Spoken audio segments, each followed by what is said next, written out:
Bonjour les amis. Ces derniers temps, j'ai beaucoup entendu parler des évêques catholiques qui sont critiqués à cause des initiatives qu'ils prennent par rapport à la situation du pays. Un prêtre catholique a quand même publié une vidéo dans laquelle il aborde dans le sens de ceux qui ne sont pas tout à fait d'accord avec nos évêques. C'est avec lui que je vais m'entretenir aujourd'hui. Bonjour mon cher Pi et merci pour cette opportunité que tu m'offres. Merci du fond du cœur pour le travail que tu réalises en faveur de notre pays. Je demande et j'invite les compatriotes qui ont pris l'habitude de te suivre, de partager largement tes messages et surtout d'essayer d'appliquer les conseils que tu nous as toujours donnés parce que ils sont judicieux. Je suis abbé Jean-Pierre Ndianyama, ordonné prêtre en 1991 en Mbuji-Mayi. J'ai fait ma formation pour devenir prêtre au Congo. J'ai fait la philosophie, la théologie. Et puis j'ai complété ma formation en Belgique, mais là j'ai fait les sciences commerciales et financières et beaucoup d'autres formations. Et pour ce qui concerne mon ministère, je suis à cheval entre le Congo, la Belgique et la Suisse. Et pour l'instant, je suis en Suisse. Je te remercie en tout cas de m'offrir cette possibilité. C'est un honneur pour moi. J'ai vu une vidéo dans la presse où vous vous exprimiez. Vous pouvez revenir là-dessus et nous dire en quelques mots ce que vous avez voulu exprimer comme pensée. Oui, cette vidéo est de moi et je l'assume. Elle contient un message que j'ai adressé à nos pères évêques de la République démocratique du Congo. Je les invite à travers cette vidéo à se mettre autour de la table pour discuter des vives voix de la situation dramatique que traverse notre pays. Mon souhait, c'est de les voir rassemblés et de voir la parole libérée et que chaque évêque prenne ses responsabilités parce que il n'y a pas de petits évêques et de super évêques. Chaque évêque est un père d'une partie du peuple de Dieu et chaque évêque représente donc une partie de la population congolaise. Cette population qui souffre a besoin que eux aussi s'impliquent de manière claire et de manière unie. À la suite de leur rassemblement, j'espère voir une ligne de conduite claire, car moi je rêve de voir tous les catholiques derrière leurs évêques défendre notre pays à travers un certain nombre d'actions organisées sur tous les territoires congolais, dans tous les diocèses, par une église unie. Or, dans ce que font les cardinals Ambongo, l'archevêque Mouteba et l'abbé Chole, même s'ils disent qu'il s'agisse au nom de la Cinco et non au nom de l'Église catholique, il y a beaucoup de gens qui ne s'y retrouvent pas. Même des prêtres, beaucoup de prêtres et des religieux et religieuses, ainsi que des évêques. Certains sont même surpris par certaines déclarations. Et quand on leur dit comment expliquer que il y a votre signature là et puis vous dites que vous n'avez pas vu passer ça, ils vous disent non mais les signatures sont numérisées, sont à la disposition de l'abbé Chole et le secrétaire général au centre interdiocésain. Ils les utilisent quand c'est nécessaire. Et là, il y a un problème. Parce que une grande partie des Congolais ne se retrouvent pas dans ce que disent et ce que font ces trois personnalités ecclésiastiques. Et ce n'est pas parce qu'ils ne veulent pas absolument que ça soit tel ou tel autre. Ce n'est pas parce qu'ils veulent stigmatiser quelqu'un, mais simplement parce que quand on entend et quand on les entend et quand on les observe, on se rend compte, on n'a pas besoin de trop chercher, qu'ils sont penchés vers un côté, les côtés de certains opposants, plus particulièrement ceux qui sont plus riches. En dehors des messages eux-mêmes prononcent, en dehors des actes qu'ils posent par-ci par-là, il y a une curieuse synchronisation entre leurs propos, leurs actions, leur calendrier avec les propos, les actions et les calendriers de ces opposants-là. Et en même temps, de l'autre côté, ils n'arrêtent pas d'attaquer et même parfois d'insulter l'actuel président ainsi que les politiciens qui l'entourent. Ça donne clairement un signal. Ça montre qu'ils n'ont pas de neutralité. Et là, l'Église n'est pas au milieu du village. C'est pour cela que je demande que l'Église se manifeste pour arrêter cette division qui est au sein du peuple de Dieu et prenne une position commune et une ligne de conduite que nous tous, catholiques, nous pouvons suivre. Cela permettrait de faire des actions communes sur toute l'étendue du Congo et justement d'obtenir des résultats qui seront plus durables et plus solides. Que cela n'a rien contre la Cinco. Et d'ailleurs, ça renforcera la Cinco. Les statuts de la Cinco, dans l'article 1, paragraphe 2, disent que la conférence et l'assemblée où les évêques diocésains exercent conjointement et conformément à la loi leur charge pastorale. Ces mêmes statuts à l'article 5 disent qu'il y a possibilité de convoquer une assemblée plénière quand les circonstances l'exigent. Parce que, en principe, l'assemblée plénière se tient une fois par an. Et pourquoi ça? Parce que, justement, cette situation que nous sommes en train de traverser dans notre pays est grave et extraordinaire et ça peut mériter qu'une assemblée plénière soit convoquée pour que tous les évêques apportent leur contribution au débat. Je l'ai dit parce qu'il y en a qui se sentent muselés, il y en a qui ne se sentent pas écoutés. Or, comme on le sait, le droit canonique ne dit pas qu'il y a des super évêques et des petits évêques. Tant qu'ils sont responsables d'une partie du peuple de Dieu, ils doivent être attentifs à la souffrance de leurs brebis. Voilà pourquoi je demande ces rassemblements, cette plénière.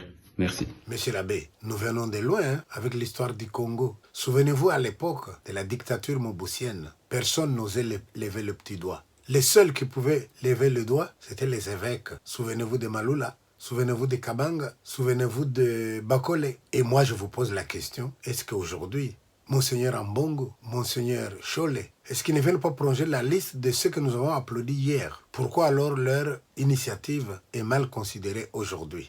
Merci pour cette question. Je la trouve un peu délicate. Pour être honnête, je ne peux pas prolonger la liste que tu me donnes avec les noms du cardinal Ambongo, puis l'archevêque Mouteba ou l'abbé Cholet. Pour deux raisons principales. La première, c'est que c'est la différence de l'environnement, la différence des circonstances, des temps et des lieux. À l'époque du cardinal Malula, Monseigneur Kabang Bakole, et même à l'époque du cardinal Mosengo, il y avait des pouvoirs établis, installés, et des dictatures justement cruelles et reconnues, dont souffrait énormément la population. Malheureusement, encore une fois, l'Église, au lieu de se comporter comme Église, elle s'est tue. Mais il y a des personnalités qui se sont mises en valeur. Heureusement, à l'époque, le cardinal Malula était un personnage incorruptible, soucieux de la vérité et de la justice. La population, particulièrement les catholiques, se reconnaissaient dans son engagement. Ce qui fut aussi le cas pour les autres, l'archevêque Monseigneur Kabang, et ça, il faut dire pour une période, parce que Monseigneur Kabang a pris une attitude pendant l'épuration ethnique des Kasaïens à Lubumbashi qui avait surpris tout le monde, qui n'était pas digne vraiment de son rang. Et je veux dire, c'est cet environnement-là de s'attaquer à une dictature dans des conditions difficiles, une dictature cruelle, installée. Ce n'est pas la même chose que ce qui se passe avec le cardinal Ambongo et son équipe par rapport au pouvoir, par rapport spécifiquement à Félix Tshisekedi. Je te rappelle que déjà avant les élections de 2018, notre Synco avait déjà pris position.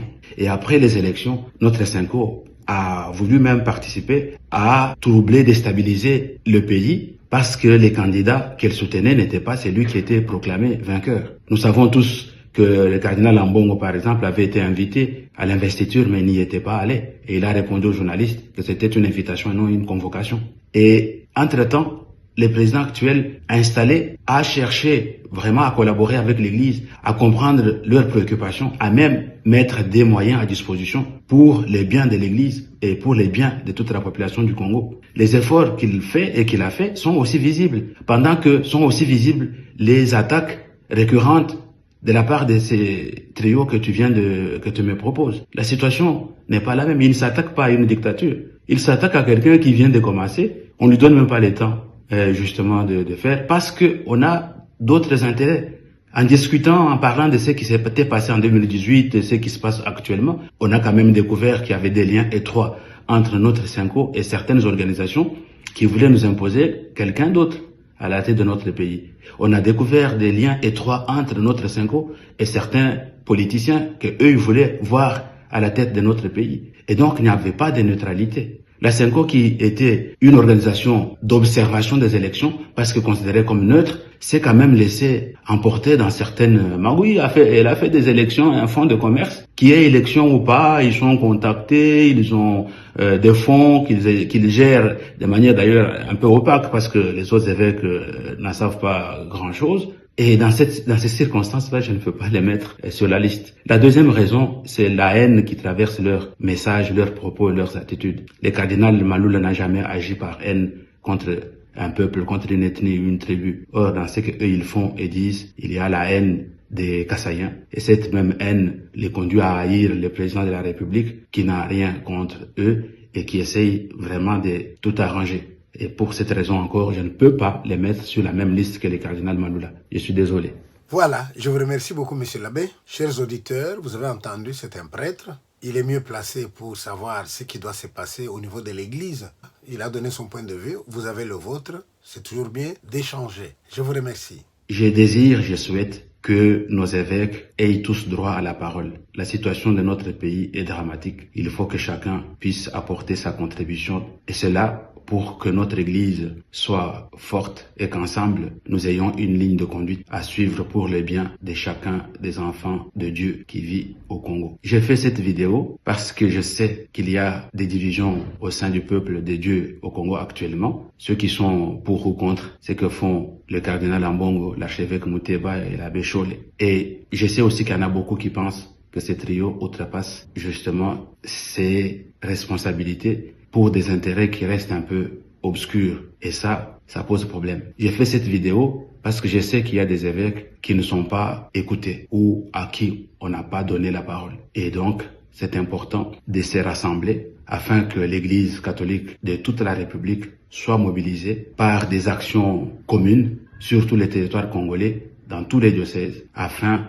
de contribuer à la libération durable, même définitive, de notre pays. J'insiste ici sur la libération parce que pour moi, il ne faut pas confondre les problèmes de gouvernance, cette sorte de partage de pouvoir sollicité par les opposants au régime actuel, et la nécessité de nous défendre contre l'agresseur. Il faut séparer les deux choses. Le chemin qui consiste à privilégier le partage du pouvoir, pour moi, il est biaisé. Et donc, rassemblons-nous, que nos pères évêques donnent l'exemple, libèrent la parole, nous rassemblent et nous mobilisent. J'invite tous les compatriotes congolais à arrêter toute complaisance et à être vigilants. Notre pays est bel et bien agressé et l'agresseur est bien connu. Toute personne qui viendrait aujourd'hui avec un narratif ou une attitude tendant à occulter ces faits est un traître et devrait être traité comme un traître. Évitons de nous laisser distraire, de nous éloigner de l'essentiel. L'essentiel aujourd'hui pour nous tous Congolais, c'est de nous unir dans le combat contre cette barbarie.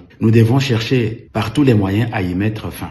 Nous devons aujourd'hui suivre tous ceux qui s'investissent dans la recherche des solutions pour mettre fin à cette guerre injuste. Alors, unissons-nous dans le combat. Suivons nos leaders qui se battent avec nous et pour nous. Soutenons leur combat, leur initiative et avançons tous ensemble. Que Dieu bénisse la République démocratique du Congo, que Dieu bénisse son peuple et que Dieu te bénisse aussi, Piti Banda, pour m'avoir accordé cette opportunité.